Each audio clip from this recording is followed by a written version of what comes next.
मेरे प्यारे दोस्तों, भाइयों और बहनों, आप सबका राधा कृष्ण भक्ति ज्ञान चैनल में स्वागत है। आज मैं आप सबको दुर्गा सप्तशती के उत्तम चरित्र का पाठ सुनाने जा रही हूँ, जिसके सुनने मात्र से सारे कष्ट मिट जाते हैं और सारे ग्रह पीड़ाएं दूर हो जाती हैं।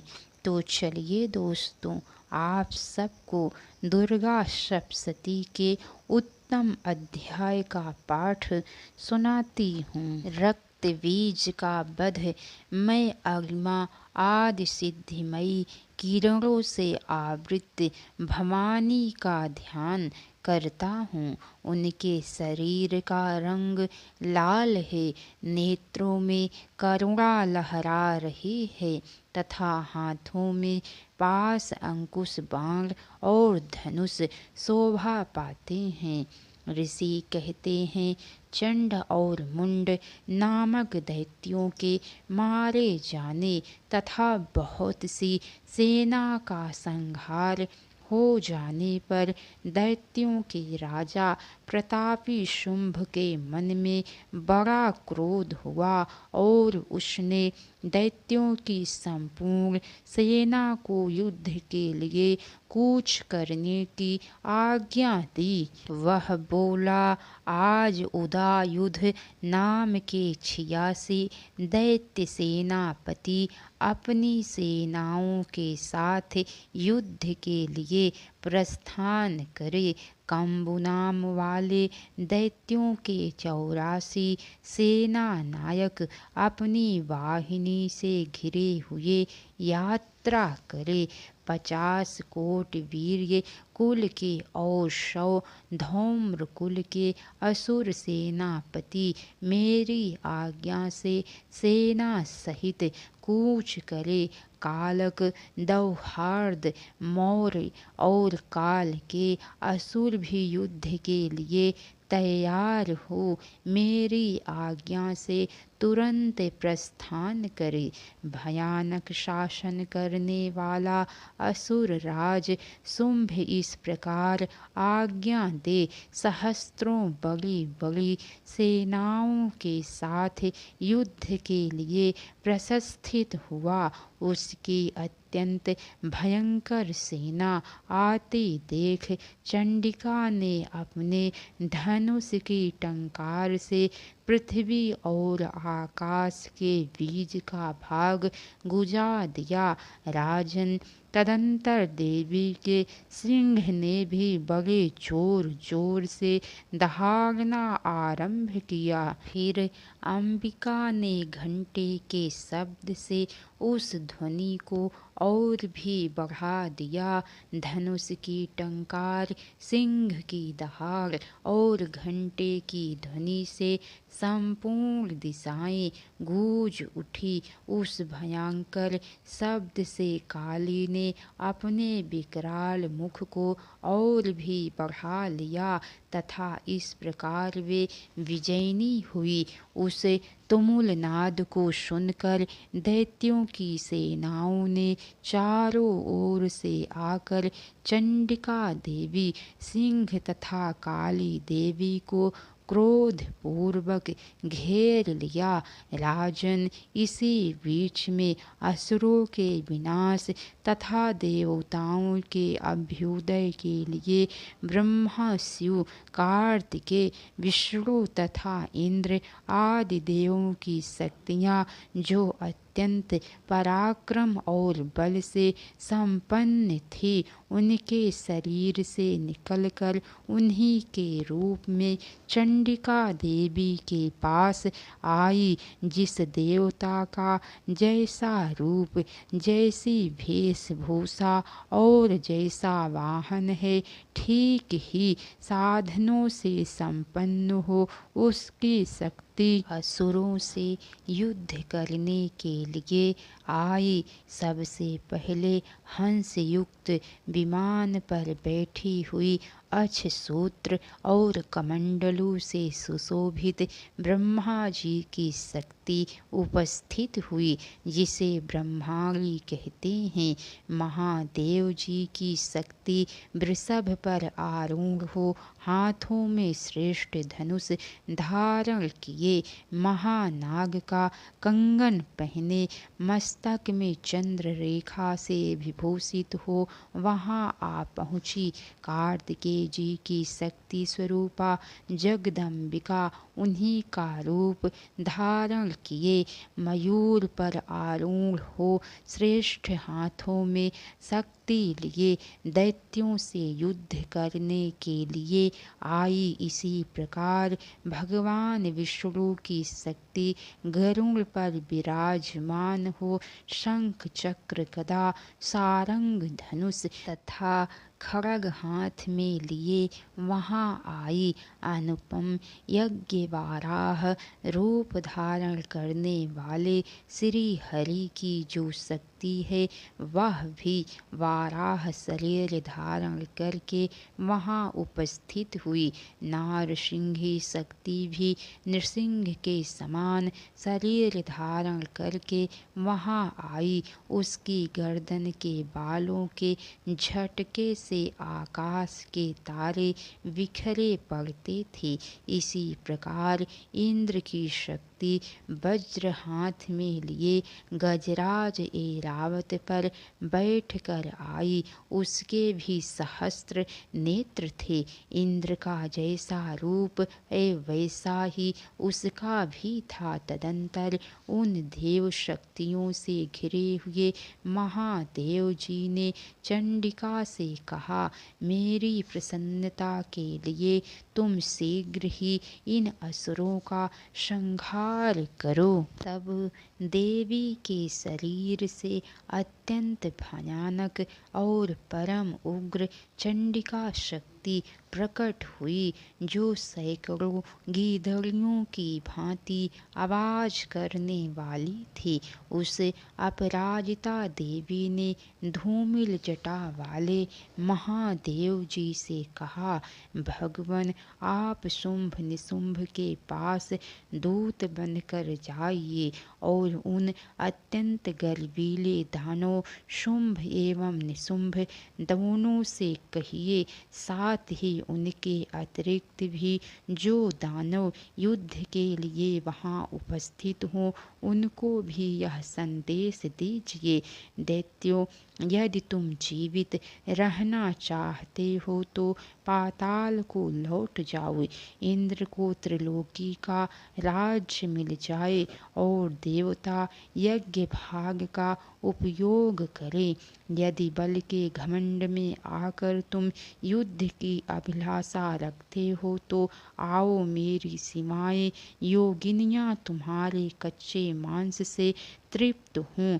चूँकि उस देवी ने भगवान शिव को दूत के कार्य में नियुक्त किया था, इसीलिए वह शिवदूती के नाम से संसार में विख्यात हुई। वे महादैत्य भी भगवान शिव के मुँह से देवी के वचन सुनकर क्रोध में भर गए और जहाँ कात्यायनी विराजमान थी उस ओर बढ़े।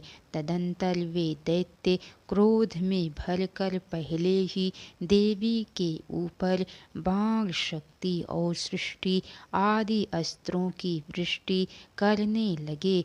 तब देवी ने भी खेल खेल में ही धनुष की टंकार और उससे छोड़े हुए बड़े बड़े बाणों द्वारा दैत्यों के चलाए हुए बाण शूल शक्ति और फरसों को काट डाला।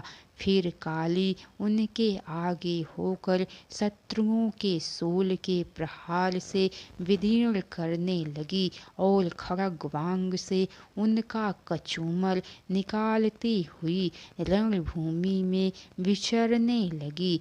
ब्रह्माणी भी जिस जिस ओर दौड़ती उसी उसी ओर अपने कमंडलों का जल छिड़क कर शत्रुओं के ओज और पराक्रम को नष्ट कर देती थी।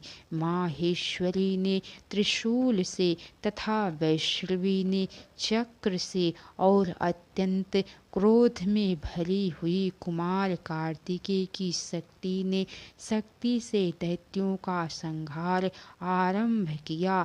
इंद्र शक्ति के वज्र प्रहार से विदीर्ण हो सैकड़ों दैत्य दानव रक्त की धारा बहाते हुए पृथ्वी पर सो गए। वाराही शक्ति ने कितनों को अपनी थूथुन की मार से नष्ट किया। दाढ़ों के अग्रभाग से कितनों की छाती छेद डाली तथा कितने ही दैत्य उनके चक्र की चोट से विदीर्ण होकर गिर पड़े। नारसिंही भी दूसरे महादैत्यों को अपने नखों से विदीर्ण करके खाती और सिंहनाद से दिशाओं एवं आकाश को गुजाती हुई युद्ध क्षेत्र में विचरने लगी। कितनी ही असुर शिवदूती के प्रचंड अट्टहास से अत्यंत भयभीत हो पृथ्वी पर गिर पड़े और गिरने पर उन्हें शिवदूती ने उस समय अपना ग्रास बना लिया। इस प्रकार क्रोध में भरे हुए मातृ गणों को नाना प्रकार के उपायों से बड़े बड़े असुरों का मर्दन करते देख दैत्य सैनिक भाग खड़े हुए। मातृगणों से पीड़ित दैत्यों को युद्ध से भागते हुए देख रक्तबीज नामक महादैत्य क्रोध में भरकर युद्ध करने के लिए आया। उसके शरीर से जब रक्त की बूंद पृथ्वी पर गिरती तब उसी के समान शक्तिशाली और एक दूसरा महादैत्य पृथ्वी पर पैदा हो जाता था। महाअसुर रक्तबीज हाथ में गदा लेकर इंद्र शक्ति के साथ युद्ध करने लगा। तब इंद्र ने अपने वज्र से रक्तबीज को मारा। वज्र से घायल होने पर उसके शरीर से बहुत सा रक्त चूने लगा और उससे उसी के समान रूप तथा पराक्रम वाले योद्धा उत्पन्न होने लगे। उसके शरीर से रक्त की जितनी बूंदें गिरी उतने ही पुरुष उत्पन्न हो गए। तब वे रक्त बीज के समान ही वीर्यवान, बलवान तथा पराक्रमी थे।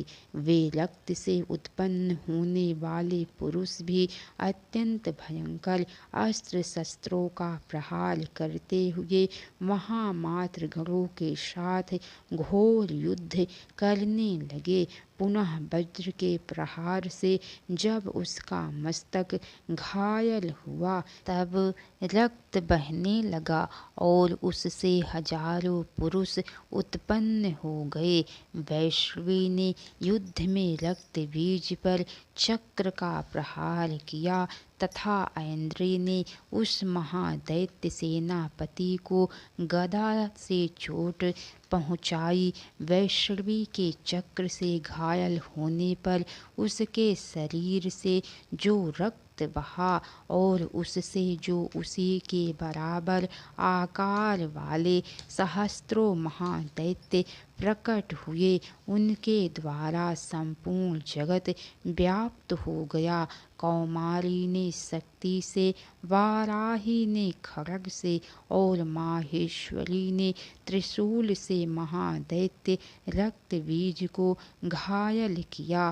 क्रोध में भरे हुए उस महादैत्य रक्तबीज ने भी गदा से सभी मातृशक्तियों पर पृथक पृथक प्रहार किया। शक्ति और शूल आदि से अनेक बार घायल होने पर जो उसके शरीर से रक्त की धारा पृथ्वी पर गिरी उससे भी निश्चय ही सैकड़ों असुर उत्पन्न हुए।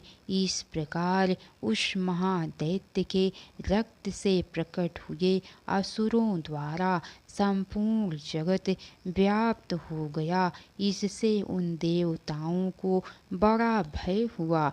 देवताओं को उदास देख चंडिका ने काली से शीघ्रता पूर्वक कहा, चामुंडे, तुम अपना मुख और भी फैलाओ, साथ मेरे शस्त्रपात से गिरने वाले रक्त बिंदुओं और उनसे उत्पन्न होने वाले महादैत्यों को तुम अपने इस उतावले मुख से खा जाओ। इस प्रकार रक्त से उत्पन्न होने वाले महादैत्यों का भक्षण करती हुई तुम रण में विचरती रहो।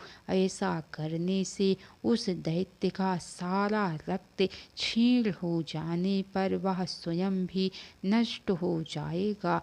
उन भयंकर दैत्यों को जब तुम खा जाओगी तब दूसरे नए दैत्य उत्पन्न नहीं हो सकेंगे। काली से यूं कहकर चंडिका देवी ने शूल से रक्त बीज को मारा और काली ने अपने मुख में उसका रक्त ले लिया। तब उसने वहां चंडिका पर गदा से प्रहार किया, किंतु उस गदापात से देवी को तनिक भी वेदना नहीं पहुंचाई। रक्त बीज के घायल शरीर से बहुत सा रक्त गिरा, किंतु ज्यों ही वह गिरा त्यों ही चामुंडा ने उसे अपने मुख में ले लिया। रक्त गिरने से काली के मुख में जो महादैत्य उत्पन्न हुए उन्हें भी वह चट कर गई और उसने रक्त बीज का रक्त भी पी लिया। तदंतर देवी ने रक्त बीज को, जिसका रक्त चामुंडा ने पी लिया था, वज्र, बाण, खड्ग तथा सृष्टि आदि से मार डाला। राजन, इस प्रकार शस्त्रों के समुदाय से आहत एवं रक्तहीन हुआ महादैत्य रक्त बीज पृथ्वी पर गिर पड़ा। नरेश्वर, इससे देवताओं को अनुपम हर्ष की प्राप्ति हुई और मातृगण उन असुरों के रक्तपान से मद से उद्धत सा होकर नृत्य करने लगी। तो बोलिए, जगत जननी जगदम्बा आदि शक्ति माता दुर्गा की जय। महाकाली, महालक्ष्मी, महासरस्वती की जय। इसके आगे का भाग दोस्तों आप सबको कल सुनने को मिलेंगी। तो कैसी लगी कथा लाइक करके कमेंट बॉक्स में ज़रूर बताइएगा। अगर हो सके तो एक बार शेयर भी ज़रूर कीजिएगा। तो बोलिए, राधे राधे दोस्तों, हर हर महादेव।